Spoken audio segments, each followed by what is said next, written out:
M7 by Yves Saint Laurent.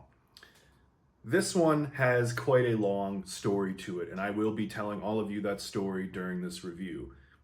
This is widely heralded as one of the best designer oud fragrances for men on the market. This came out back in 2002. Since then, it's undergone some changes. However, I'm going to explain why this is still one of the best designer ouds out there. So, if you're a fan of ouds, stick around for this video. You're not going to want to miss it.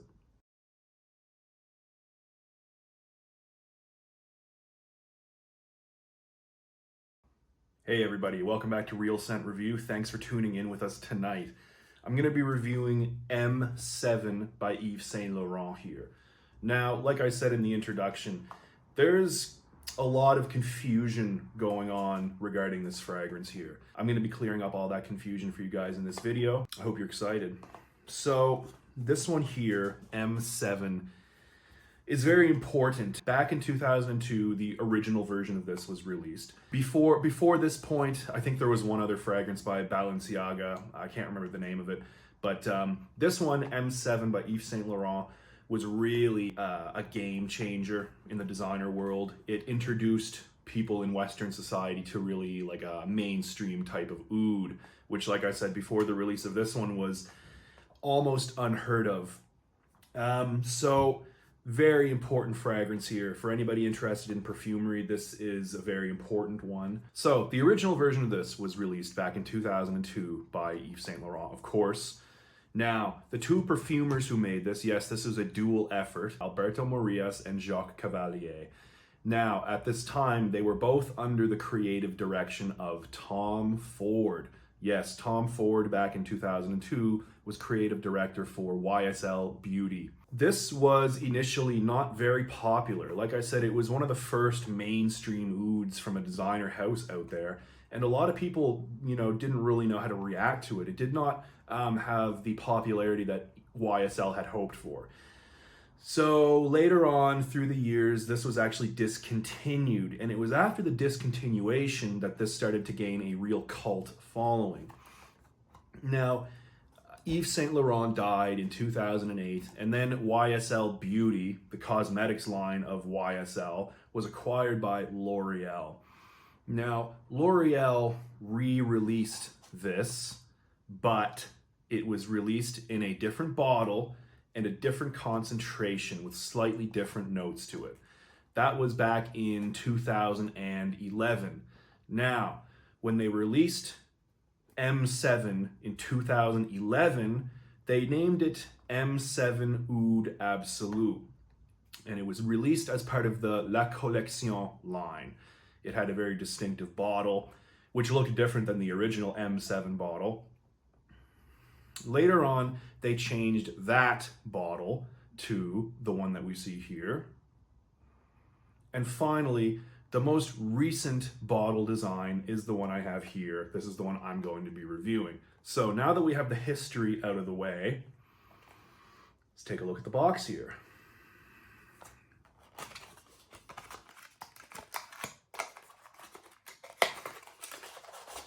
So here right off the bat, this is the most recent bottle design. And if you look here on the side, it has the notes listed in French, and you can see the year 2002 written underneath. This means that it's the new version of the original M7, which was released in 2002. This exact same note profile in the exact same year is listed on the M7 OUD ABSOLU bottles, both from the La Collection and the later bottle design, the one right before this one. So my point is, the OUD ABSOLU bottles, both versions have the exact same note profile and the same year underneath. This does not say OUD ABSOLU, but it is OUD ABSOLU. And furthermore, OUD ABSOLU is the new version of the original M7. So I hope you're able to follow along with that. It's a little bit complicated, but I've done research on this.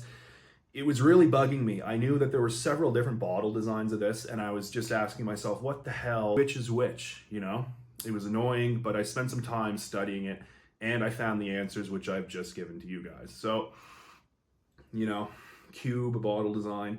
Kind of reminds me a little bit of the Encre Noir line by Lalique. All right, let's give this a spray. Great atomization. Yeah, right off the bat, it's a mature scent. It's very unique for a designer scent, let's say. This is not a juvenile scent. I don't think younger people are going to enjoy this one. But let's get into the official note breakdown here, all right? So the official note breakdown is the following. We have mandarin, oud, patchouli, labdanum, and myrrh. So that's the official note breakdown, and I actually agree. However, I actually detect most of those notes, but in a different order. So what I actually detect is the following. In the top, I get some mandarin, some labdanum. In the mid, I get some oud, cedar, and guaiac wood. And this dries down into a really nice patchouli and myrrh combination. Definitely in the top, the first things that we're hit with is some sweet mandarin mixed with the labdanum. That gives it a muskiness, like a slight powderiness, although it's more musky to my nose. And very quickly, you know, the top notes, they don't completely die down, all right? To my nose, the mandarin is actually present throughout the entire life of this, although it does get weaker. Okay, but like I said, at the beginning of the mid here, there is a little bit of oud, and I think the oud is mixed with some cedar and some guaiac wood. It's definitely woody, but I wouldn't call it, you know, a very overpowering oud at all. Now, I think there is some oud in this because I get a very, very, very, very, very slight animalic sort of feeling from this. And that's characteristic of a lot of different concentrations of oud out there. But I also definitely think that there's some cedar and guaiac wood to really amplify the woodiness without making this too daring for the general public, right? So this is one that's, you know, obviously from a designer house, it was meant for regular everyday people to buy. Little bit of oud in this, yeah, like I said, but it's amplified by cedar and guaiac wood. And of course, in the dry down, it's a really nice green, deep patchouli mixed with some slightly, let's say, aromatic and maybe ever so slightly mentholated myrrh. You know, although it's not overly minty, you have to dig your nose in to get the menthol sort of effect. But I definitely think the myrrh is giving off sort of a ever so slight medicinal type of menthol. It's interesting. It's very nice. I love this one. I really like this one. Anyway, so I'll be honest, I've never smelled the original M7 from 2002. You know, I've heard many reviewers out there saying that this is not quite the same. They say this is not quite as powerful as the original from 2002. I have heard other people say that it is the exact same. So you know what? I really just don't know. But what I can tell you is this. This is something very special. I think this is a must-have in anybody's collection. If you just want to branch out there and try your very first oud scent, I think this is a really good place to start. There are some other really good options too, which I've reviewed in the past, but definitely count this among, let's say, the top 5 beginner ouds. Having said that, I do think this is a mature scent, not juvenile at all. I think this is definitely for men age 30 plus. It definitely leans formal. It's definitely masculine to my nose, although maybe there are some women out there who would enjoy wearing this. I think it's for spring, fall, and winter. You could wear this in the extreme cold. You could also wear it in the cooler weather. I would just avoid wearing this in the warmer weather.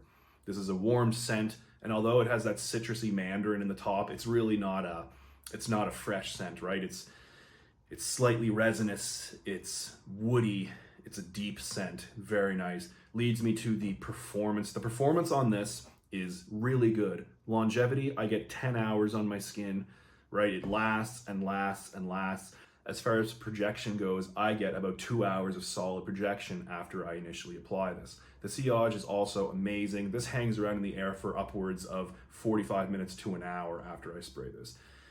So all in all, Even though I have not tried the original from 2002, I will not stop recommending this one to other people out there.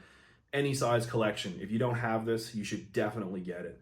Like I said, if you're new to OUDs, this is a pretty safe place to start. And also the price for an 80 milliliter bottle, it's $90 US. They have it on FragranceNet right now.